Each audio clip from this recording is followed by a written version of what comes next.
সেইদিনাখন আপোনালোকে দেখিছিলে যে আমি বাঁহৰ গাজৰ খৰিচা আৰু আচাৰ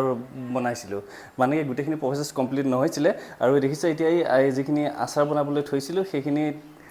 3-4 দিনে হ'ল বয়ামত ভৰাই থৈ দিছিলোঁ আৰু অলপ ৰ'দত দি ইয়াৰ পানীটো উলিয়াই পেলাই অকণমান হালধি মিক্স কৰি মানে কি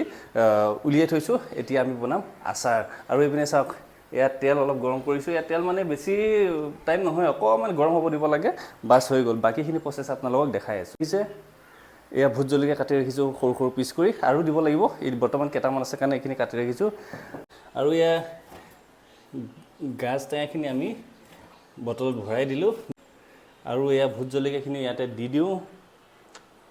বা আৰু যদি ইচ্ছা কৰে আপোনালোকে জিৰা চিৰা গুড়া কৰি দিব পাৰে কিন্তু আমি নিদিওঁ আৰু গৰম তেলখিনি ইয়াত দিওঁ ঢালি বেছি গৰম আকৌ নিদিব হেৰিচি ফাটি যাব পাৰে অলপ মিক্স কৰি দিওঁ